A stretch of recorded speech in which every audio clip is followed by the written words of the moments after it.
श्रीमद् भागवत अष्टम स्कंद मनवंतरों का वर्णन। आठवें स्कंद के प्रारंभ में मनवंतरों का वर्णन आया है।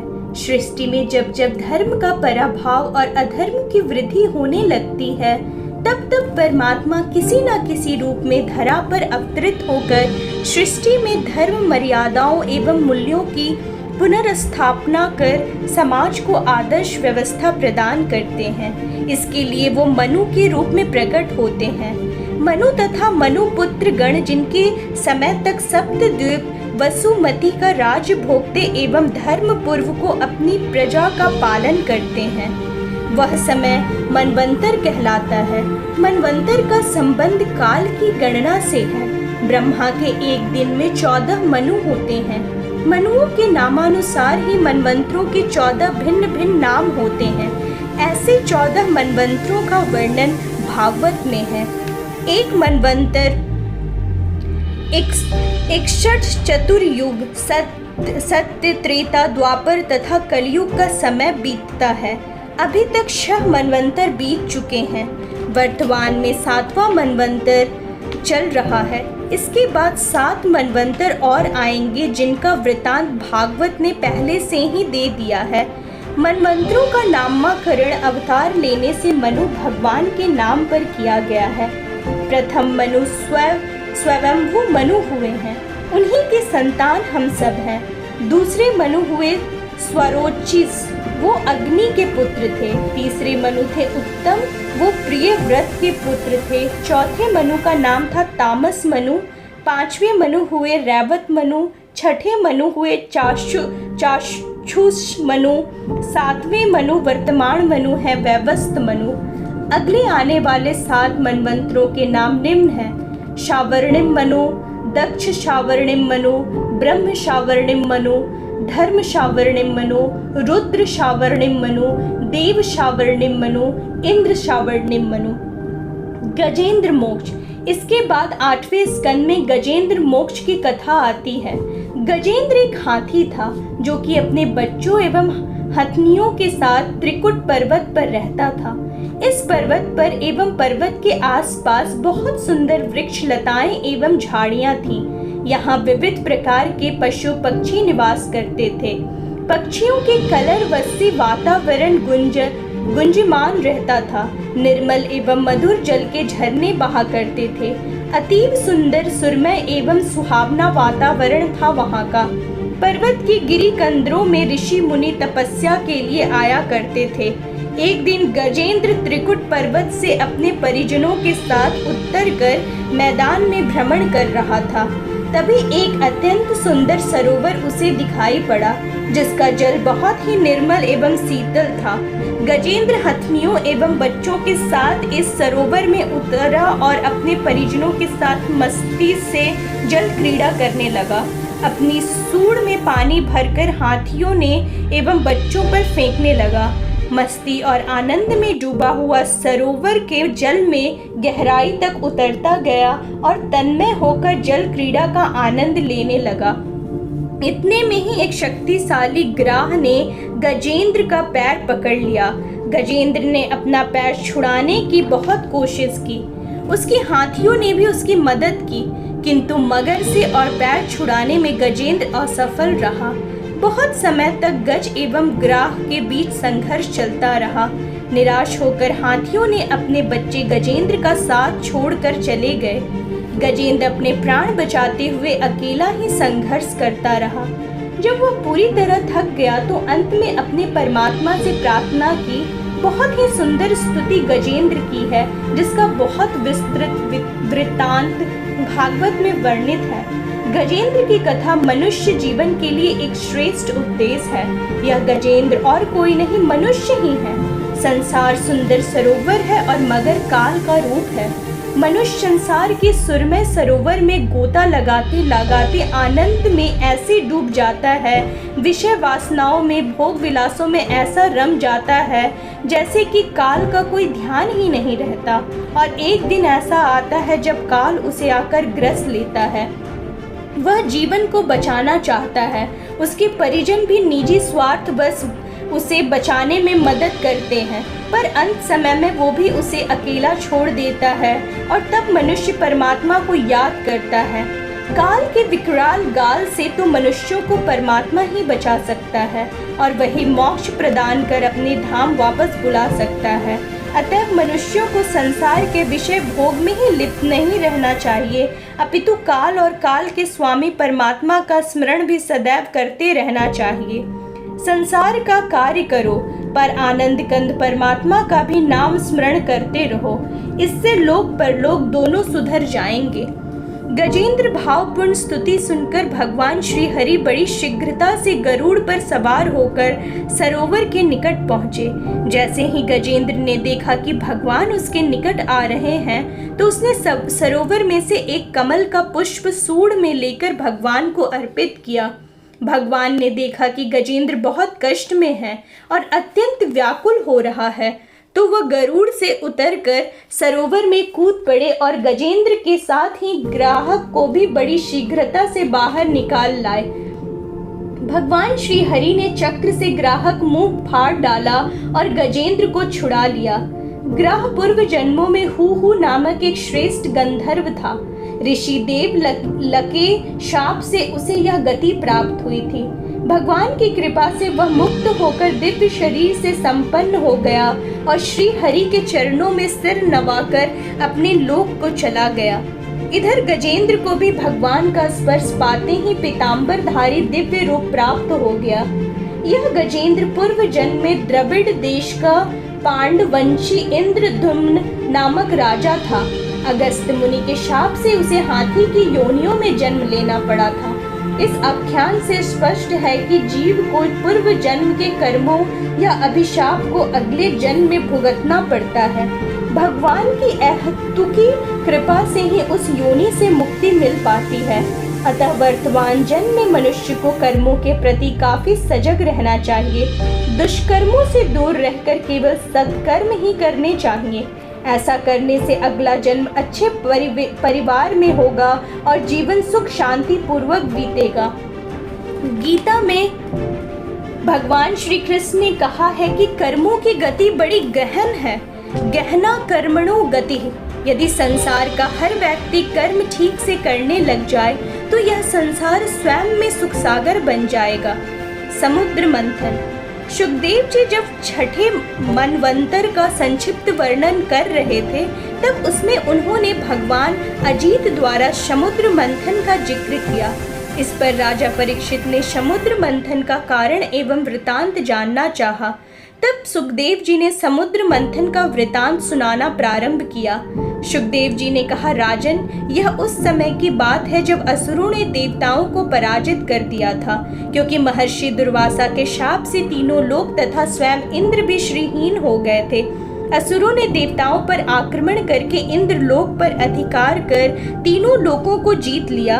इंद्र सहित सभी देवता श्रीहीन हो गए। इस कथा से शासकों, प्रशासकों एवं धनपतियों को यह शिक्षा लेनी चाहिए कि कभी भी पद एवं धन के मद में भूलकर संतों, ऋषि मुनियों, विद्वानों, महात्माओं का निरादर मत करो, अन्यथा तुम्हारा पद, धन, वैभव सब कुछ मिट्टी में मिल जाएगा। यज्ञ, धर्म, कर्म आदि सबको लोप हो गया। इंद्र, वरुण आदि देवता मिलकर ब्रह्मा जी के पास गए। ब्रह्मा जी सभी देवताओं को लेकर भगवान अजित के निज धाम वैकुंठ धाम गए। सबने मिलकर भगवान की सुंदर स्तुति की और उसमें अपना दुख सुनाया। तब भगवान ने ब्रह्मा, शंकर और देवताओं से कहा, इस समय असुरों पर काल की कृपा है, इसलिए जब तक तुम्हारे अभ्युदय का समय नहीं आता तब तक तुम दैत्य और दानवों के पास जाकर उनसे सन्निध कर लो। देवताओं, कोई बड़ा कार्य करना हो तो शत्रुओं से भी मेल मिलाप कर लेना चाहिए। काम बन जाने पर सांप और चूहे वाला बर्ताव कर सकते हैं। यह कहानी इस प्रकार है कि किसी मदारी के पिटारे में सांप तो पहले से ही था, संयोगवश उसमें एक चूहा भी आ घुसा। सांप ने चूहे को समझाया कि हम दोनों मुसीबत में हैं, तुम किसी तरह पिटारे में छेद कर दो तो हम दोनों यहाँ से निकल जाएं। पहले तो चूहे को सांप की बात पर भरोसा नहीं हुआ, पर मुसीबत का समय जान उसने पिटारे में छेद कर दिया। काम बन जाने पर सांप चूहे को निगल गया और पिटारे से निकल गया। भागवत एक महान व्यवहारिक ग्रंथ है। यह केवल भक्ति एवं मुक्ति का ही मार्ग नहीं बताता, अपितु लोक व्यवहार, राजनीति, कूटनीति, शासन व्यवस्था सहित जीवन के सभी पहलुओं पर महत्वपूर्ण मार्गदर्शन प्रस्तुत करता है। यदि मनुष्य भागवत की कथाओं पर गंभीरता से चिंतन मनन करे और तदनुरूप आचरण करे तो उसकी जीवन यात्रा निर्बाध संपन्न होगी और वह जीवन में सुख, शांति, संतुष्टि एवं आनंद की प्रत्यक्ष अनुभूति करेगा। फिर भगवान ने देवताओं से कहा कि तुम लोग अब शीघ्र ही समुद्र मंथन कर अमृत निकालने का प्रयत्न करो, जिसे पीकर तुम अमर हो जाओगे और असुरों से लोहा ले सकोगे। भगवान ने कहा तुम लोग मंदराचल पर्वत की मथानी और वासुकी नाग की नेता बनाकर मेरी सहायता से समुद्र मंथन करो। तुम लोग असुरों से सुलह कर लो और उनकी शर्तें स्वीकार कर लो। शांति से सब काम बन जाता है, क्रोध करने से कुछ भी नहीं होता। भगवान ने फिर कहा कि पहले समुद्र से कालकूट विष निकलेगा, उससे डरना नहीं और किसी भी वस्तु के लिए कभी लोभ नहीं करना। ऐसा कहकर भगवान अंतर ध्यान हो गए। भगवान के आदेशानुसार इंद्रादि देवता राजा बाली के पास गए और अत्यंत मधुर वार्तालाप से उनसे समझौता कर मित्रता कर ली और फिर देवता और असुर मिलकर समुद्र मंथन के लिए उद्योग करने लगे। देवता और दानवों ने मिलकर मंदराचल पर्वत को उखाड़ लिया और समुद्र की ओर ले जाने लगे। मंदराचल इतना भारी था कि वो उसे आगे ना ले जा सके। तब भगवान स्वयं आए और गरुड़ पर मंदराचल को रखकर समुद्र तट पर पर्वतों को उतार कर चले गए। इसके बाद देवताओं ने असुरों में मंदराचल में वासुकी नाग को नेति के समान लपेटकर समुद्र मंथन प्रारंभ किया। अजीत भगवान वासुकी के मुंह की ओर लग गए। यह देख देवता भी उधर ही आ जुटे। कुंती भगवान की यह चेष्टा असुरों के पसंद ना आई। उन्होंने कहा कि पूंछ तो नाग का अशुभ अंग है, हम उसे नहीं पकड़ेंगे। हमने भी ऊंचे वश में जन्म लिया है, हमने भी शास्त्र पढ़े हैं और वीरता के बड़े बड़े काम किए हैं। हम देवताओं से किस बात में कम हैं? यह कहकर वो एक और खड़े हो गए। उनकी मनोवृत्ति देखकर भगवान वासुकी मुंह छोड़ दिया और देवताओं के साथ उन्होंने पूंछ पकड़ ली। इस प्रकार अपना अपना स्थान निश्चित करके देवता और असुर अमृत प्राप्ति के लिए समुद्र मंथन करने लगे। कोई आधार न होने के कारण मंदराचल समुद्र में डूबने लगा तो भगवान ने कच्छप रूप धरकर मंदराचल को अपनी पीठ पर उठा लिया। मंथन के समय वासुकी के मुंह और श्वास से विष की आग निकलने लगी, जिससे असुरों को काफी कष्ट झेलना पड़ा। भगवान यदि पहले से ही पूंछ पकड़ लेते तो शायद असुर भी पूंछ की ओर लगने की जिद करते और तब देवताओं को वासुकी के मुख की ओर लगना पड़ता। भगवान इस स्थिति को समझते थे, अतः वह पहले वासुकी के मुख की ओर लगे।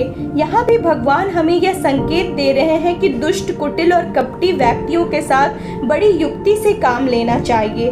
पूरे जोर शोर से मंथन चला तो समुद्र में खलबली मच गई। बड़े बड़े जलचर ऊपर आ गए और इधर उधर भागने लगे। उसी समय पहले पहल हलाहल नामक अत्यंत उग्र विष निकला। यह विष चारों दिशाओं में उड़ने लगा। भयभीत होकर संपूर्ण प्रजा और प्रजापति भगवान शिव के पास गए और उनकी स्तुति करके प्रजा की उस हलाहल से रक्षा करने की विनय की। उस समय शिवजी ने अपनी प्रिया सती से कहा कि देवी, प्रजा पर बड़ा संकट आ पड़ा है। इस समय मेरा कर्तव्य है कि मैं इनकी रक्षा करूं। उस समय शंकर जी ने बहुत सुंदर बात कही। उन्होंने कहा है कि जिसके पास शक्ति, सामर्थ्य और उनके जीवन की सफलता इसी में है कि वो दीन दुखियों की रक्षा करे। एतब वाहने प्रभोर्थे यद्य दीन परिपालनम। सज्जन पुरुष अपने क्षण भंगुर प्राणों की बलि देकर भी दूसरे के प्राणियों की रक्षा करते हैं। यह कहकर शंकर जी उस तीक्ष्ण हलाहल विष का भक्षण कर गए और उसे कंठ में रख लिया। इससे उनका कंठ नीला पड़ गया। कर्कश वाणी भी विष के समान है। वाणी विष को ना तो मूर्ख में लाओ और ना ही पेट में सहेज कर रखो, इसे तो कंठ में ही रहने देना चाहिए। मुख में कटु शब्द रखोगे तो वो बाहर आकर वातावरण को विषाक्त बनाएंगे, और उदर में रखोगे तो तन मन को जलाएंगे। इस प्रकार स्वयं विष पाकर देवाधिदेव शंकर जी ने प्रजा की रक्षा की। भागवत यह संदेश देता है कि समाज में समर्थ व्यक्तियों को वक्त आने पर प्रजा की मुसीबतों को अपने स्वयं के ऊपर ले लेना चाहिए और उन असहायों की रक्षा करनी चाहिए। आज के युग में समर्थ लोग असमर्थों की मदद ना कर उनका शोषण कर रहे हैं, और जो खुद ऐशो आराम की जिंदगी जी रहे हैं, ऐसे व्यक्तियों को शंकर जी ने के महान जन कल्याणकारी कार्य से शिक्षा ग्रहण करनी चाहिए। समर्थ वर्ग दीन दुखियों को मदद करेंगे तभी समाज में सुख शांति स्थापित हो सकेगी। समुद्र मंथन की प्रक्रिया आगे बढ़ाई जाने पर उसमें से क्रमशः कामधेनु, उच्चैश्रवा, घोड़ा, ऐरावत, हाथी, कौस्तुभ मणि, कल्प वृक्ष, अप्सराएं, लक्ष्मी देवी, वरुणी आदि निकले और सबसे अंत में अमृत कलश निकला। समुद्र मंथन की घटना के माध्यम से भी बहुत सुंदर रूपक भागवत प्रस्तुत करता है। मनुष्यों को मन रूपी मंदराचल की मथानी में बुद्धि की डोरी लपेटकर अपने अंतस सिद्धू का मंथन करना चाहिए। अंतस सिद्धू के मंथन से सबसे पहले विश्व रूपी विष निकलेगा। भगवान शिव जी की आराधना से इससे मुक्ति पाओ। फिर इसके पश्चात आगे मंथन जारी रखने पर विविध सुप्त कामनाएं प्रकट होंगी जो तुम्हें ललचाएंगी, आकर्षित करेंगी। हाथी, घोड़े, धन दौलत, सुरा सुंदरी आदि सबको त्यागते जान इनकी प्राप्ति में नहीं उलझोगे तो फिर धैर्य रखने पर अंत शके अगाध सिंधु से अंत में दिव्य ज्ञानामृत निकलेगा। बस यही तुम्हारे जीवन के लिए परम उपयोगी है। इसका पान करोगे तो अद्भुत तृप्ति पाओगे और इस अमृत तत्व को संसार में छोड़कर जाओगे तो सदा के लिए अमर हो जाओगे। आने वाले समय में युगों युगों तक तुम अमर रहोगे और दुनिया तुम्हारा यश गान करेगी। जब तक धरती पर मानव का अस्तित्व रहेगा तब तक तुम्हारी ज्ञान ज्योति संसार को मार्ग दिखाती रहेगी। हर मनुष्य को अपने अंत सका मंथन कर उसमें भरे अमृत को प्राप्त कर उसे बांटने का प्रयास करना चाहिए। इसी में जीवन सार्थकता है। केवल धन संपत्ति अर्जित कर खा पी कर चले जाने से तो अमूल्य जीवन निरर्थक ही चला जाएगा। भागवत मनुष्य को जीवन का उद्देश्य बताकर उसकी दिव्यता से साक्षात्कार कराती है। जैसे ही दैत्यों ने धनवंतरी के हाथों में अमृत कलश देखा, वो उस पर टूट पड़े और अमृत कलश को छीन ले गए। हताश, निराश, विषादग्रस्त देवता भगवान के पास आए। भगवान ने कहा कि घबराओ मत, मैं तुम्हारा काम बना दूंगा। दैत्य आपस में अमृत कलश की छीना झपटी करने लगे। इसमें ही वहाँ भगवान अति सुंदर मोहिनी का रूप धारण कर उपस्थित हो गए। ऐसी सुंदर स्त्री अद्भुत सौंदर्य छटा बिखेरती जब दैत्यों के सामने प्रकट हुई तो उनकी आंखें चौंधिया गई। वो सब एकदम उस अनुपम सौंदर्य को निहार कर शुद्ध बुद्ध खो बैठे और उसके पास जाकर पूछने लगे, सुंदरी तुम कहाँ से आई हो, तुम्हारा स्थान कहाँ है, आदि आदि। फिर वो कहने लगी, सुंदरी तुम हमारा झगड़ा मिटा दो, अपने हाथों से यह अमृत हमें पिला दो। मोहिनी देवी ने देवताओं और दैत्यों को अलग अलग पंक्तियों में बिठा दिया और अमृत कलश अपने हाथों में लेकर देवताओं को सारा अमृत पिला दिया और दैत्यों के सामने खाली घड़ा रख दिया। दैत्य समझ गए कि ये भगवान विष्णु हैं और इन्होंने हमारे साथ धोखा किया है। इसके बाद देव और दानवों के बीच भयानक युद्ध हुआ। भागवत का संकेत यहाँ यह है कि जो व्यक्ति संसार के मोह जाल में फंसकर कंचन कामिनी के पीछे भागते रहते हैं, उन्हें ज्ञानामृत नहीं मिल पाता। वह ज्ञानामृत तो उन व्यक्तियों को प्राप्त हो जाता है जो माया जाल से मुक्त हो भगवान की शरण ग्रहण करते हैं। देवासुर संग्राम।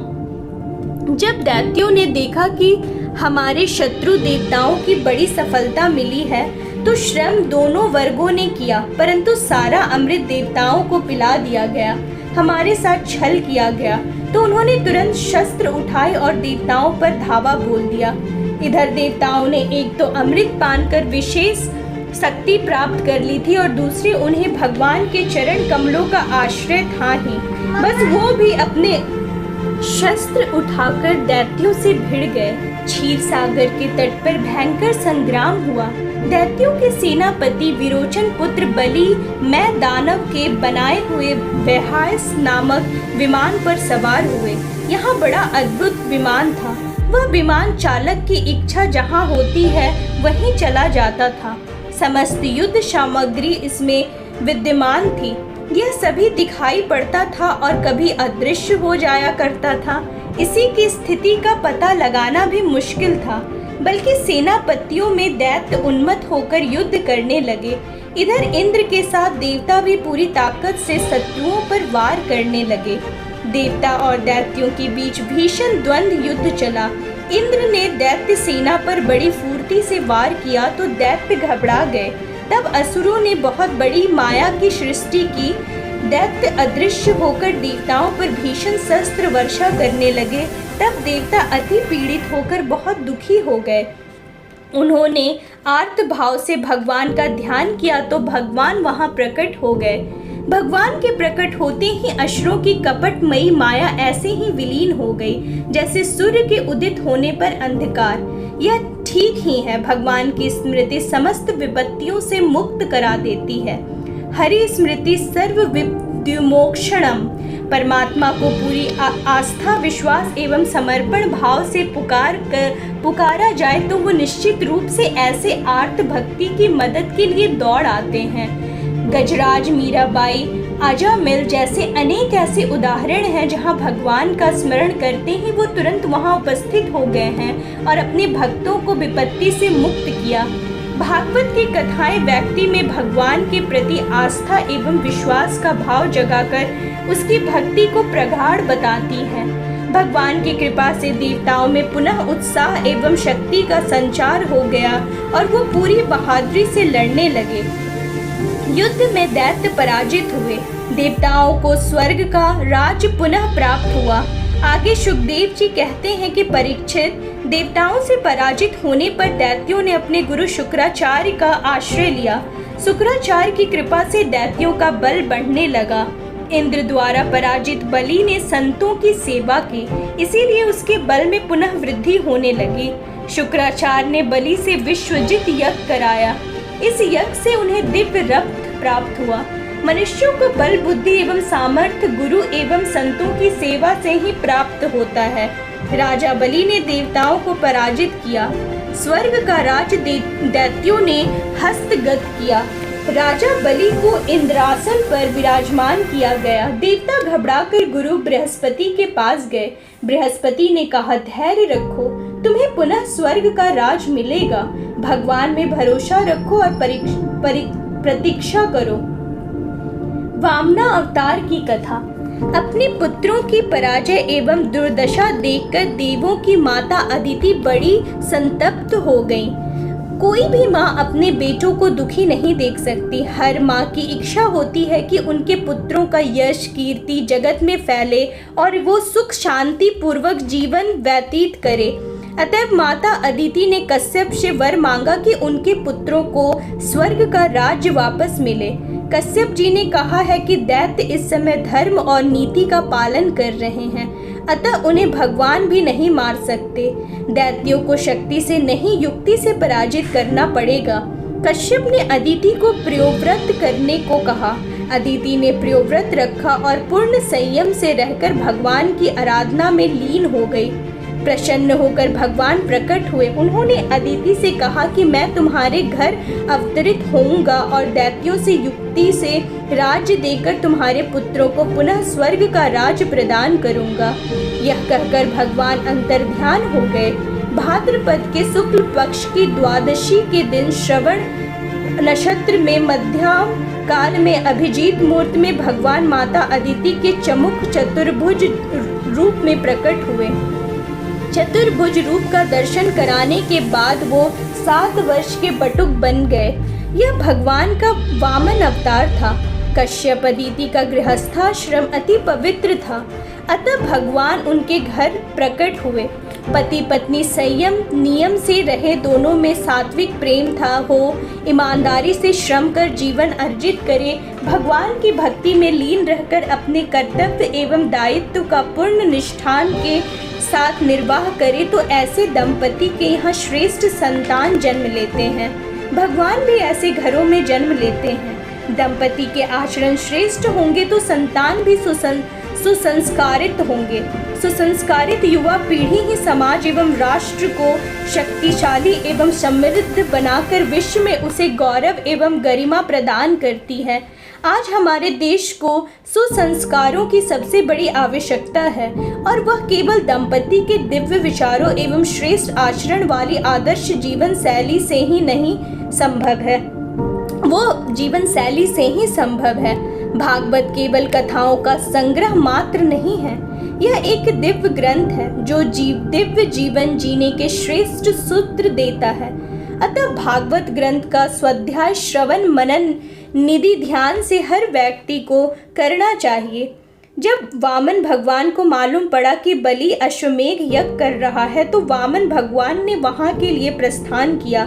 भगवान समस्त शक्तियों से युक्त हैं, उनके चलते समय पृथ्वी उनके भार से पग भर झुकने लगी। जैसे ही यज्ञ शालोक के निकट भगवान पहुंचे तो वहां उपस्थित शुक्राचार्य ब्राह्मणों एवं बलि के परिजनों ने देखा कि हाथ में छत्र दंड और कमंडलू लिए, कमर में मुंज की मेखला, गले में यज्ञोपवीत, बगल में मृग चर्म दाबे एक दिव्य बटुक चला आ रहा है। उपस्थित लोगों को ऐसा मालूम पड़ा कि साक्षात सूर्य देव उदय हो रहे हैं। उन सबको देखते ही देखते भगवान यज्ञ मंडल में प्रवेश किया तो उनके अति दिव्य प्रभायुक्त व्यक्तित्व को देखकर वो सब के सब उठ खड़े हुए और उन्होंने वामन भगवान का स्वागत सत्कार किया। भगवान को देखकर बलि को बड़ा आनंद हुआ और उन्होंने भगवान को एक उत्तम आसन दिया। बलि ने भगवान के पांव पखारे और चरणामृत अपने मस्तक पर लगाया। फिर बलि ने भगवान से कहा, ब्राह्मण कुमार, आप अच्छे अवसर पर पधारे। मेरा यज्ञ वंश और राज पवित्र हो गया। मैं आपको यहाँ पाकर अति आनंदित हूँ। मेरा रोम रोम पुलकित है। मुझे जान पड़ता है कि आप कुछ मांगना चाहते हैं। आप जो चाहते हो, गाय, सोना, चांदी, हाथी, घोड़े, रथ, गांव आदि, आप मुझसे सब मांग लीजिए। राजा बलि के ये मधुर वचन सुनकर भगवान ने बलि के एवं उनके पूर्वजों की बड़ी प्रशंसा की। भगवान ने कहा, आप शक्ति भक्ति शिरोमणि प्रहलाद जी के पोते एवं दान शिरोमणि विरोचन जी के पुत्र हैं। हिरणाक्ष जैसे वीर का आपके कुल में जन्म हुआ है, अतः आपकी सोच, आपका व्यवहार एवं आपकी दान देने की उदारता भी आपके कुल की परंपरा के ही अनुरूप है। आप निश्चित ही अपने पूर्वजों की यश कीर्ति में वृद्धि करेंगे। राजन, आप अपनी कुल परंपरा अनुसार मुँह मांगी वस्तु देने को तैयार हैं, परंतु मुझे अधिक नहीं चाहिए। मैं तो आपसे थोड़ी सी पृथ्वी, केवल अपने पैरों से 3 पग मांगता हूँ। यह सुनकर बलि ने कहा, ब्राह्मण कुमार, तुम्हारी बातें तो वृद्धों जैसी है, पर बुद्धि बच्चों जैसी ही है। तुम्हें दान मांगना भी नहीं आता। मैं तीनों लोकों का अधिपति हूँ और तुम्हें द्वीप का द्वीप दे सकता हूँ। तुम केवल 3 पग पृथ्वी मांग रहे हो। यह मेरे जैसे लोकाधिपति महान दानी की प्रतिष्ठा के अनुरूप नहीं। एक बार फिर सोच कर मांगो। इस पर भगवान ने बहुत सुंदर बात कही, जिस पर हम सबको बड़ी गंभीरता से चिंतन मनन करना चाहिए। भगवान ने कहा, राजन, कामनाएं अनंत है। मनुष्यों की कामनाओं के जाल में ना पड़कर अपनी आवश्यकताओं के अनुरूप ही वस्तु लेनी चाहिए। संतोष आनंद का सबसे बृहद स्रोत है। आगे भगवान ने कहा है कि धन और भोगों से संतोष ना होना ही जीवन जन्म मृत्यु के चक्कर में गिरने का कारण है, तथा जो कुछ प्राप्त हो जाए उसी में संतोष कर लेना मुक्ति का कारण है। इसीलिए मैं आपसे केवल 3 पग भूमि मांगता हूँ। इतने से ही मेरा काम बन जाएगा। धन उतना ही संग्रह करना चाहिए जितना की आवश्यकता हो। बलि भगवान को 3 पग दान देने का संकल्प करने लगे तो शुक्राचार्य ने उनको मना किया और कहा कि ब्राह्मण वेशधारी ये स्वयं भगवान विष्णु ही हैं। ये तुम्हारा राज, लक्ष्मी, ऐश्वर्य सब कुछ छीन कर इंद्र को दे देंगे। ये 2 पग में ही पृथ्वी एवं अंतरिक्ष को नाप लेंगे। अतएव तुम इन्हें दान देने से मुकर जाओ। शुक्राचार्य ने कहा कि विद्वान पुरुष उस दान की प्रशंसा नहीं करते जिसके बाद जीवन निर्वाह के लिए कुछ बचे ही नहीं। जिसका जीवन निर्वाह ठीक ठाक चलता है वही संसार में दान, यज्ञ, तप और परोपकार कर्म करता है। शुक्राचार्य की यह बात सुनकर बलि ने कहा कि मैं जो दान देने का वचन दे चुका हूँ वह दूंगा, अपने वचन से मुकरूंगा नहीं। इस अवज्ञा पर शुक्राचार्य ने बलि को शाप दे दिया कि तू अपनी लक्ष्मी शीघ्र खो बैठेगा। पर बलि ने अपने वचन से डिगे नहीं। उन्होंने बड़े आनंद से भगवान के युगल पाद पद को अपने हाथों से प्रक्षालन किया। वह चरणों तक अपने सिर पर चढ़ाया और भगवान से दान लेने हेतु कहा। देखते ही देखते भगवान का रूप अति विशाल हो गया। उन्होंने एक पैर से सारा पृथ्वी नाप लिया और दूसरों से सारा आकाश। तीसरे पग के लिए स्थान ही नहीं बचा। जब दैत्यों ने देखा कि ये तो विष्णु है और हमारा राज्य छल से छीनकर देवताओं को देने के लिए हमारे राजा बलि को छल रहे हैं, तो उन्होंने हथियार उठा लिया। यह देखकर बलि ने उन्हें रोक दिया और बहुत सुंदर उपदेश दैत्यों को दिया। बलि ने कहा, भाइयों मेरी बात सुनो, लड़ो मत, वापस लौट जाओ। यह समय हमारे कार्य के अनुकूल नहीं है। दैत्यों, जो काल समस्त प्राणियों को सुख और दुख देने की सामर्थ्य रखता है, उसे यदि कोई पुरुष चाहे कि मैं अपने प्रयत्नों से दबा दूं, तो यह उसकी शक्ति के बाहर है। बलि ने आगे कहा कि बल, मंत्री, बुद्धि, दुर्ग, मंत्र, औषधि और समाधि उपाय, इसमें किसी भी साधन के द्वारा मनुष्य काल पर विजय प्राप्त नहीं कर सकता। दैत्यों, जब दैव तुम्हारे अनुकूल था तुमने कई बार देवताओं को जीता, पर आज दैव उनके अनुकूल है, इसलिए ये विजय प्राप्त कर रहे हैं। तुम अनुकूल समय की प्रतीक्षा करो। यदि दैव हमारे अनुकूल हो जाएगा तो हम उन्हें जीत लेंगे। बलि की यह बात सुनकर दैत्य वहां से चले गए। बलि के माध्यम से भागवत हम सबको काल की महिमा से परिचित करा रहा है। मनुष्य जीवन में अनुकूल प्रतिकूल काल आता रहता है। मनुष्य को प्रतिकूल समय में घबराना नहीं चाहिए और ना ही धैर्य खोना चाहिए। अपना कर्तव्य शांति पूर्वक करते हुए अनुकूल समय की प्रतीक्षा करनी चाहिए। काल की करवट लेते ही अनायास काम सफल हो जाया करते हैं। इतिहास में अनेक ऐसे उदाहरण हैं जब इस काल ने अच्छे अच्छे दिग्गजों के ताज एक झटके में छिनवा दिए, पर जैसे ही काल उनके अनुकूल हुआ वो ही ताज उनके सिरों पर फिर सुशोभित होने लगे। बड़ी अद्भुत है इस काल की महिमा। ये कथाएं जो कि जीवन के सत्य को उद्घाटित करती हैं, विपरीत एवं विषम समय की व्यक्ति को बहुत संबल एवं साहस प्रदान करती हैं और उसकी लड़खड़ाती डगमगाती जिंदगी संभल जाती है। भगवान की इच्छा से गरुड़ ने बलि को वरुण पाश से बांध लिया। तीसरे पग के लिए स्थान ना मिलने पर भगवान ने बलि से कहा, तुमने अपना वचन पूरा नहीं किया, इसीलिए तुम्हें नरक में रहना पड़ेगा। तुम्हें बड़ा घमंड था कि मैं बहुत धनी हूँ, मैं बहुत कुछ दान दे सकता हूँ। इस प्रकार भगवान ने अनेक प्रकार से बलि को धैर्य से विचलित करना चाहा, परंतु बलि विचलित नहीं हुआ। बलि ने भगवान से कहा कि आप कृपा करके अपना तीसरा पग मेरे सिर पर रख दीजिए। मुझे ना नरक का भय है ना बांधे जाने का। मैं डरता हूँ तो केवल अपनी अपकीर्ति से। बलि ने बड़ा गदगद वाणी से भगवान की कृपा के लिए कृतज्ञता ज्ञापित की। भगवान प्रसन्न हुए। उन्होंने वरुण पाश से मुक्त किया और कहा कि तुमने अपना धर्म दृढ़ता से निभाया है, अपनी प्रतिज्ञा से जरा भी नहीं डिगे, विचलित नहीं हुए। अतः मैंने तुम्हें वह स्थान दिया जो बड़े बड़े देवताओं को भी कठिनाई से प्राप्त होता है। सावर्णिम मंत्रों में तुम इंद्र होगे, तब तक तुम विश्वकर्मा द्वारा निर्मित सुतल लोक में रहोगे। मैं तुम्हारे अनुचरों की और भोग सामग्री की भी सब प्रकार के विघ्नों से रक्षा करूंगा। वहां तुम मुझे नित्य ही गदा हाथ में लिए अपने पास ही दिखोगे। भगवान ने बाली को ससम्मान सुतलोक का राज्य प्रदान किया। इस वृतांत से यह संकेत मिलता है कि जीवन में सत्कर्म में कोई भी अड़चन व्यवधान आए तो घबराना नहीं चाहिए।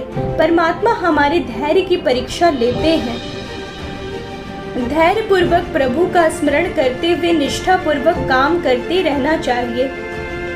भगवान निश्चित विजयश्री दिलाएंगे, यश कीर्ति में वृद्धि करवाएंगे और राज वैभव सुख शांति सभी कुछ प्रदान करेंगे एवं रक्षा का कार्य भी वो स्वयं ही करेंगे। इसके लिए सत्य मार्ग पर चलने की आवश्यकता है। ईश्वर में भरोसा रखने चाहिए, चमत्कार अवश्य होगा। इसके बाद 8वें स्कंद के भगवान के मत्स्यावतार की कथा आती है। इसके साथ ही 8वां स्कंद पूर्ण होता है। 8वां स्कंद पूर्ण रूपेण एक व्यवहार शास्त्र है। इसका स्वाध्याय चिंतन मनन बड़ी गंभीरता से करना चाहिए।